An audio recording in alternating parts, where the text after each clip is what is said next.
Welcome to the Werewolf Den, where we delve into gaming concepts behind White Wolf's Werewolf the Apocalypse. I'm Amelin. And I'm Ryan. Welcome back. So, we are now moving on to keeping with that esoteric track that we started with the Red Talons. We're going to move into the Silent Striders. Mm-hmm.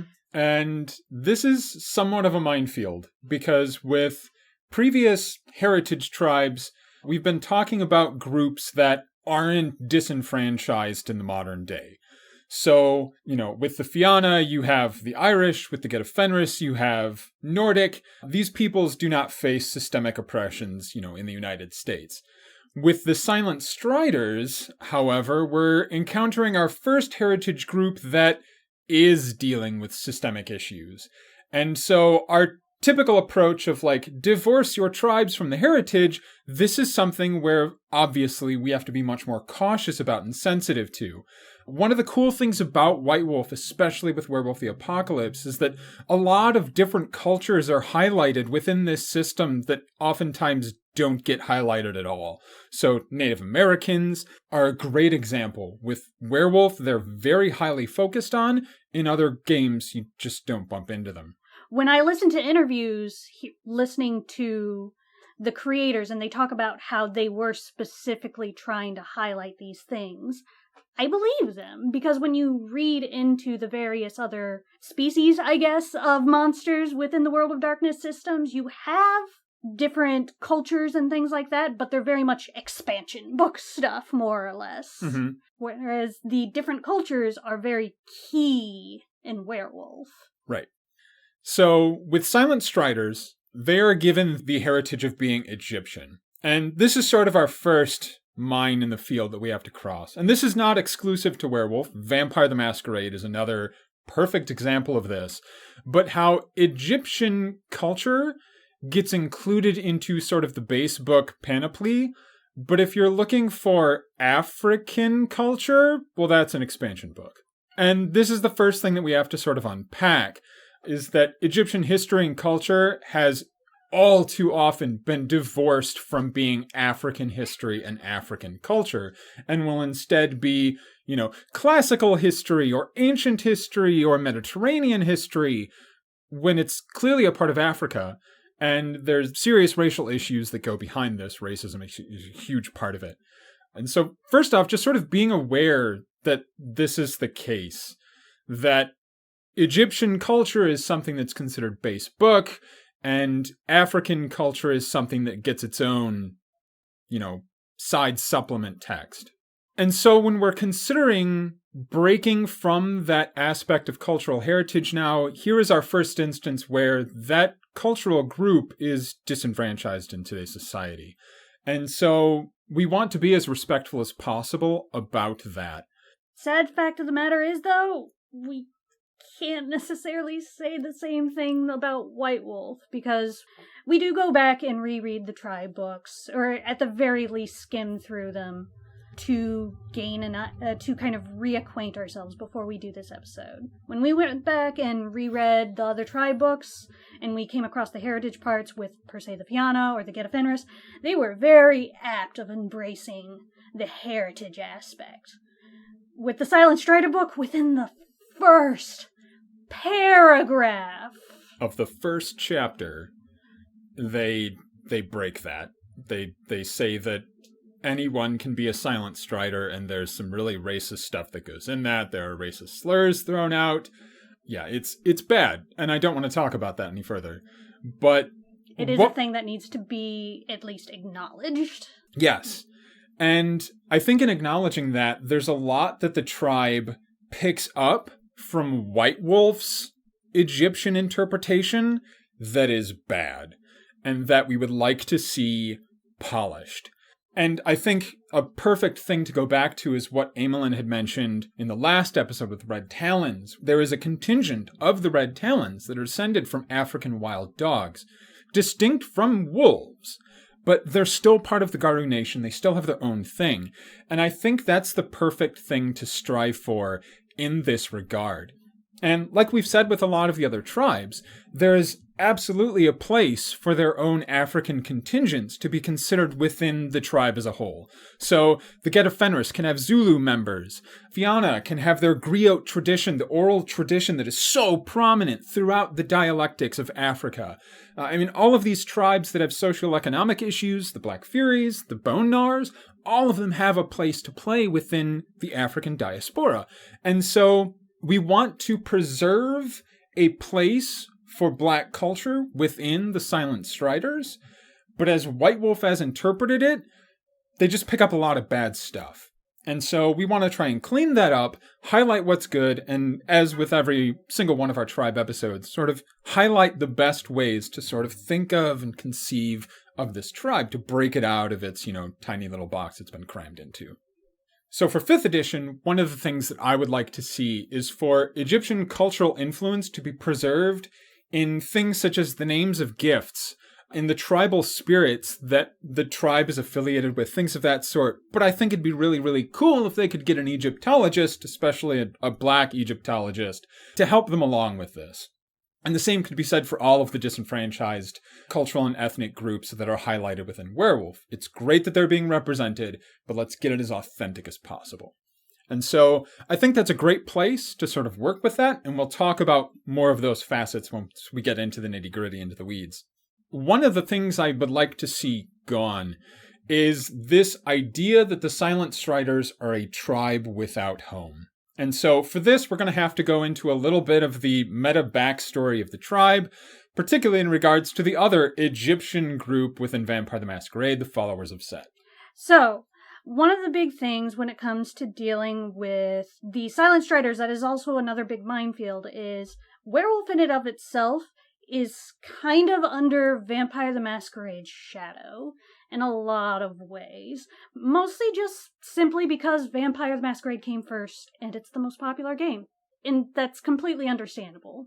It's going to happen. You can definitely kind of tell where the writers are kind of going in, and you can still kind of tell that they're in a little bit of vampire mode every so often when you see them writing.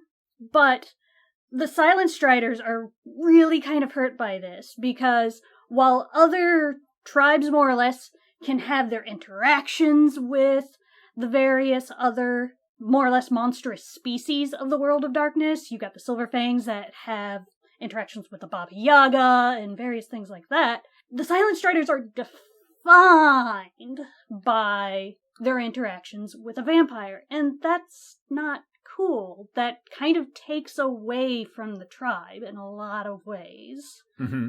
So one of the keystones of the tribe's history, as White Wolf writes it, is their interactions with the Followers of Set, who are their own problematic Egyptian cultural group within VTM.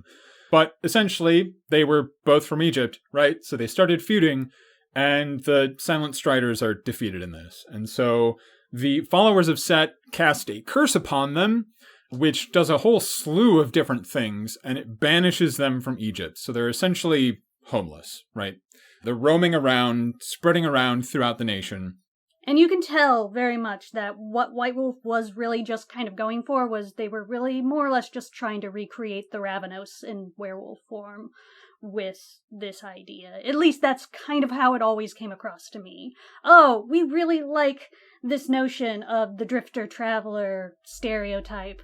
We did it in Vampire to varying degrees of success and popularity. Let's try it with the werewolves. Oh, here's an entire tribe that's based off of this notion. And I get where they're going with this. There is cool story potential with the idea of not having territory. To being a person, a wolf, or just a pack, a family that doesn't have a home to go home to. And we'll definitely talk later on good ways to interpret that. But having this brought on by a curse from the vampires as opposed to something that they have philosophically come to in and of themselves takes away from the notion of the tribe more or less having a philosophical backbone then. Mm-hmm. And prior to this curse, sort of like the Silent Striders are just this amorphous blob. They have no function, no niche. But then this happens, and then suddenly they're messengers for the nation. because they don't have a home, and so they're always wandering from sept to sept. And it just sort of raises the question of why was this even a tribe to begin with, if they didn't have any ideology or ethos until some vampires put a spell on them. Especially when you consider the fact that, while we talked before about how the Impergium was a very nebulous kind of prehistory area, Egypt is not prehistory. Mm-hmm. There are a great deal of scholars out there with extensive knowledge about the history of Egypt. And there is a huge span of time between what could easily be considered the Impergium and what is then considered the height of Egypt. Mm-hmm. So when you have this much of a time discrepancy between the two, and you have the Red Talon saying, well, all the other tribes existed, we were supposedly the last ones to kind of come to being with the formation of and the downfall of the Impergium. What does that mean then the Silent Striders were even doing? Were they wanderers before they got cursed? And the books are never really clear about this. Mm-hmm. So our big focus is to look at what the Silent Striders have outside of the entire Followers of Set interaction, and to try and basically come up with a headcanon, or I should say explain our headcanon, of what this tribe is, what it stands for, what it's good at, things of that sort. And I think the best place to start is with their tribal totem, Owl. So, Owl is really cool. Extremely cool. Owl is more or less this comforting facilitator of death, as far as they are explained within the White Wolf system. And this is a really, really cool function to consider for somebody that's fighting to preserve life in Gaia. Mm-hmm. There is this spirit that is all about the concept of bringing unto the world natural, comforting death. And when you consider the fact that there is a war going on, this feels like a much more natural niche to then start filling with Silent Striders, as opposed to just, we're wanderers. Mm-hmm. And another thing I'd like to throw in there is it can also be a portent of uncomforting death. And a lot of societies and cultures have viewed owls as being these portents of ill omen, that something bad is going to happen. But the totem of owl uses this as kind of a, what would be the way to say it? To break the shock to your system, right? Instead of a loved one dying suddenly and unexpectedly, Owl is going to let you know this is happening. And so you have a chance to go through the stages of grief, to get in those last moments with that loved one, to sort of say your goodbyes. Yeah, to gird yourself for that incoming blow. And so, yeah, Owl has all these different dimensions. There's an element of self-care to it. There's kind of a goth aesthetic of, like Amelin said, comforting death. There's a lot of cool ways to interpret this. And again, it's a very common association that Owl has in this regard throughout many different cultures, well outside of just exclusively Egypt, right? And with this association with death and loss and grief comes another attachment that the tribe has to the Dark Umbra, or what sort of the White Wolf metaverse refers to as the realm of the dead, of Wraith the Oblivion, and ghosts and spirits and specters and all of that. That this is an area that they, more than any other tribe, can relate to and associate with. And first off, it is a part of the Umbra, and I will discuss this in greater detail when we eventually do an Umbra episode. But it's something that werewolves are not incapable of interacting with normally. It's just difficult. It's not an easy thing to get to.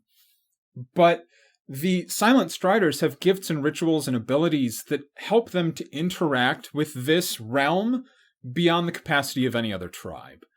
And there is a whole lot that can be done in this regard. With all of the worm's machinations, with all of the people who die in horrible ways from horrible things, if they're held to this world by something, then they're a ghost or a wraith or a specter or whatever term you want to use for it. And the Silent Striders are the ones that can interact with this. They have all sorts of gifts for being able to see and hear and understand the wandering dead. And this in and of itself creates so many good story potentials. I love the notion of werewolves being this strangely comforting force. If you look into Scottish folklore, that's actually what a lot of old Scottish folklore are. Werewolves are not these big, scary monsters. They're these creatures that will come in and like leave you pies and fish on your windowsill to help you, to wish you well. And it has this really cool idea that you can then start breaking into. You can start looking into things like the Cushid of Celtic mythology, where these big black dogs that kind of usher you to the land of the dead sort of deal. This could very easily be interpreted as a Silent Strider coming in to usher you in like your sickness or something like that. There's so many cool different things that you can do with those gifts, and it's super goth, and I love it. Mm-hmm. And it gives them this cool avenging aspect that no other tribe can really lay claim to. If Pentex decimates this community and, you know, people die from toxic poisoning or whatever, then the Silent Striders are the ones that can actually talk to these people and hear their stories and avenge them. And then once you've gone and you've, you know, attacked Pentex and you've told stories at Moot, you can go to the victims themselves and be like, we've done this to try and help you. There's so much cool story and potential in that regard. And we think that needs to get upplayed big time with the tribe because it's so cool. So very cool. But then moving on from that, it also has the potential to really start also digging into this notion of what is the philosophy then of the tribe.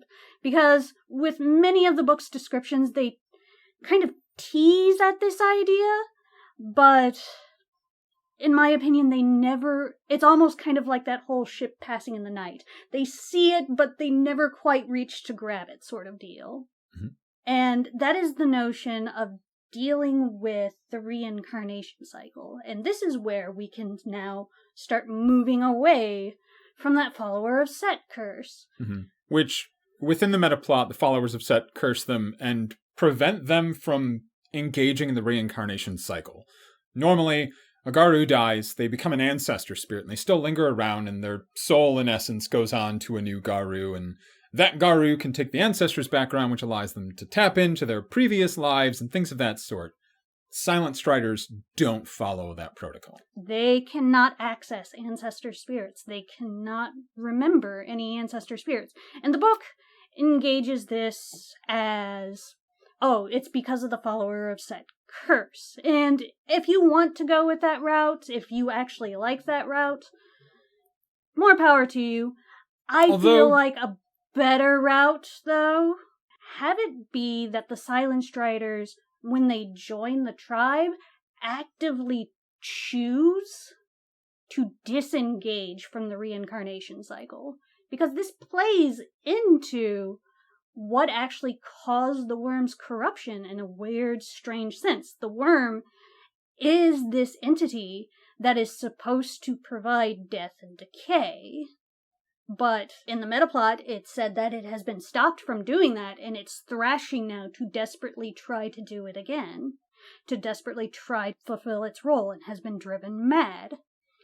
So I can definitely see an angle where the Silent Striders can come in and be like, we remember what the worm's true purpose was. And it is our duty to uphold and honor that original true purpose. That death comes, and it is final. And so as part of their philosophy, they remove themselves from the reincarnation cycle. Because inevitably, it could be argued that it's not natural. And it makes way more sense than the idea of some cub going through their rite of passage, having an affinity for Owl. Owl chooses them, but then Owl says, oh, some vampires 5,000 years ago cursed me, and so now you're cursed as well. You're welcome. Jeez, Owl's a dick. Like, ugh, just get rid of the whole follower of Set thing. What Amelin said makes so much more sense and gives this unique drive to the tribe as well. We also think there's some room to play with this lack of territory concept. We don't want it to be a sense of it was taken from you, because there are other tribes, such as Younger and Older Brother, who deal with that very viscerally. And so to avoid any overlap in that sense, we think the idea of sort of, in just the same way that you've eschewed the reincarnation cycle, you're also eschewing territory because it's an unnecessary attachment. And again, Owl's big focus is that Owl is going to warn you in the event of a great loss that will cause you emotional harm. Having territory is something that can be stripped away from you. And so is it really a necessary attachment? Things like pack, tribe, sept attachments, spirituality, these things are necessary attachments that a Garu needs. But territory isn't necessarily something you have to have.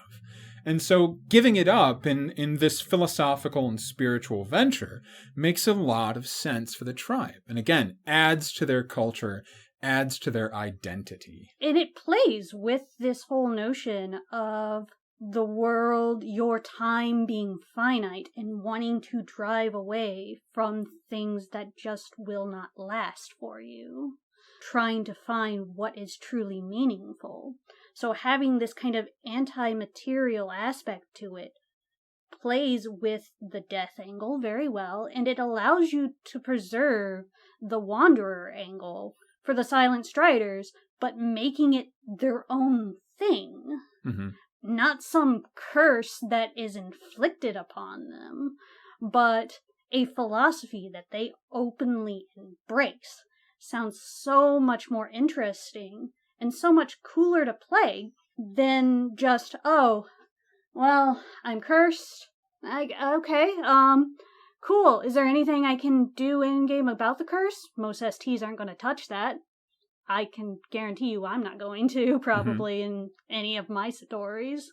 So it basically expands the storytelling potential for the Silent Strider then by giving them back agency. Mm-hmm. It empowers them. Yeah. One of the last things we want to touch on about the tribe is this concept of the messenger role. And the tribe has definitely been affiliated with this within the texts themselves. That they're a tribe that is, again, because they don't have a home, they're constantly on the move, moving from sept to sept, spreading news and information. And within an oral society, this makes a lot of sense. And I like the idea that this is something that they did in the past. That Owl would gift them with visions of things that are to come, and they would go across the Garu nation to spread this information, to spread these tales, forewarnings, things of that sort. And a lot of their gifts facilitate this. The most popular one is Speed of Thought, where they just run faster than anyone else. Because, you know, if you're moving on foot to spread information, that can help. In the 21st century, what is the point of this tribe as a messenger? It just doesn't make sense. You can hop in a car and you'll be a better messenger. You can access a phone or shoot an email or summon a spirit and ask it to send the message, and you're doing a better job as a messenger. It's a cool niche thing that I think the tribe would have had in the way, way long ago. But I think it's a really silly thing for them to hang their hat on as their identity. This association with Owl, this concept of death and working with the restless dead, this is a way better thing to hang their hat on than the messenger role. And I know we mentioned it last time, I think, your disdain for the Corax. Yup. Where does that fit in as well? So, I mentioned that I have disdain for the Corax in the last time. I did not quite explain why specifically I have disdain for the Corax. So, in Gaia's great, wise plan, she decided that I'm going to take these wolves and I'm going to turn them into my warriors. Great. Cool. Makes sense. Why aren't all of these other animals your warriors as well, where wolves aren't? Is always kind of my first question to go with. But moving past that then, they didn't go with that angle. Instead, they were like, oh, we're going to bring the fair in, and they're all going to have their own unique roles, which sounds cool at first, until you realized what got picked for a couple of them. And the Corax got the messengers. They're silent striders, but with wings. Yeah, they're better. And there's this weird, like, chicken and the egg thing that comes with that. Like, what came first? Did Gaia make the werewolves? And then the silent striders are like, we'll be messengers. And then Gaia's like, how about these birds? They could What? do it better. They have wings. They can totally do it better. And then that, again, goes back to the whole problem that we brought up early on in the episode of, what is the point, then, of the silent striders? And so this is definitely a thing where I feel like this kind of facilitates this notion. Werebirds, bird shifters, are not an inherent bad idea in and of themselves. The Corax are terrible. Yeah. They're very memeish, too. Mm-hmm. The shinies. Ugh, oh, bah. But anyway, silent striders, right? Give them their niche. And so having this messenger angle, there's some flavor to it, but don't overemphasize it like the books do. Mm-hmm. Really problematic. The other thing that's problematic about this messenger role is that it incentivizes sort of this lone wolf concept. And that is another big issue that I have with the tribe. It's kind of my biggest issue with really any type of game. I do not like it when games encourage a lone wolf concept, because you're meant to play with other people. Mm-hmm. You're meant to interact with other people. It's fine. It's great to play introverted, introspective characters, but the game should not be encouraging, and I feel like the game kind of does with Silent Striders, the notion of playing temporary characters. And that's very much kind of how the Silent Striders very frequently feel. That's why they don't get played nearly as often as you would think a tribe that also has talking with the dead Yeah.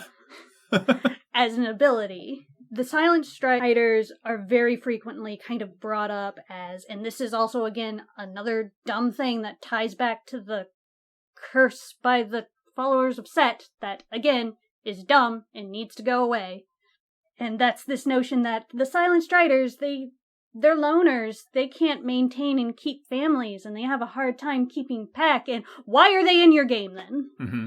In a pack-based Based game. In any game, really. Tabletop RPGs, like, at bare minimum, you have 2 players. You have one other person other than your storyteller you are interacting with. So why do you have a character that openly eschews to not play with other characters? Mm-hmm. And this definitely needs to be something that kind of needs to be challenged with the tribe. And I feel like this is something that is best challenged by going back again with that anti-materialism aspect, as opposed to a quote-unquote lone wolf aspect. What attachments do matter? What relationships do matter? Pack matters. Mm-hmm. Family matters. So taking that family, corralling it together around you, and even if you are not established in a territory, moving them with you. This works. If you're just playing a lone wolf for the sake of playing a lone wolf, okay, bye. I hope you enjoyed your one session in my game. It relegates the Silent Striders to be NPCs, and I don't like this. Mm-hmm. So to sort of, I guess, summarize what we've just said, right? Because we've unpacked a lot of stuff, we've swept a lot of stuff out of the house, and we're trying to polish up what's left, right? Yes, this is a tribe that has its roots within ancient Egypt and draws its culture from that, but it is not tied to the land. Just like the Black Furies have their roots within Greece and draw a lot of their gift names and things of that sort from Greek culture, let the Silent Striders do the same with Egypt, but don't relegate them as the Egyptian tribe, right? Get rid of the whole curse thing, empower them to have created their own identity, right? Play up the owl relationship, that they are these functional pessimists that are warning and girding people for loss, helping them with grief, things of that sort. Empower them to be the Garou par excellence of the dead. These are the ones who interact with the restless dead, who carry on the Garou fight in the Dark Umbra. They're the Avengers of the Dead. They're information gatherers. That's their thing. Make that the thing they put their hat on. Make them harbingers or, open advocates for what the worm needs to return to be. Yes, give them that philosophical angle, right?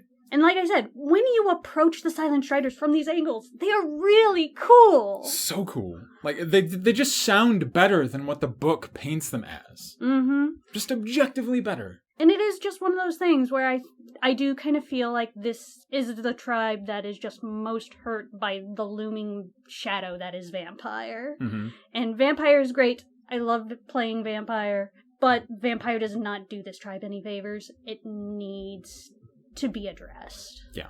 Okay. So, with that, we did a lot of complaining. It feels like with this video that it needed to be done, but we really hope that we gave you some really good ideas for what you can do with the Silent Striders that makes them grander than what I feel like even White Wolf was trying to make them. Because White Wolf, they left those bits and pieces, they left those kernels in there that you can definitely play with. But like I said, it's kind of that whole, that ship passing the night, I guess, sort of deal, where it's like, we have these wonderful ideas, we just don't know how to make them perhaps work together. And hopefully this is definitely going to be a tribe where they'll get a sensitivity reader on for W5. And worst comes to worst, they don't address the concerns that you have. Headcanon that shit. Yep. If you do what we do. If you like what we have presented to you as a better alternative for being a Silent Strider, embrace that, because it is fully capable within the rule system. And if somebody tells you otherwise, throw that golden rule that is in the very front of the book at them and say, my enjoyment comes before what the writers put down as lore, and the writers understand this. Mm-hmm. We do not do this to attack the writers. This is just something where we feel like they could have done better, but they had some really good ideas. Mm-hmm. So with that, hopefully you enjoyed our episode. And next time, we'll be talking...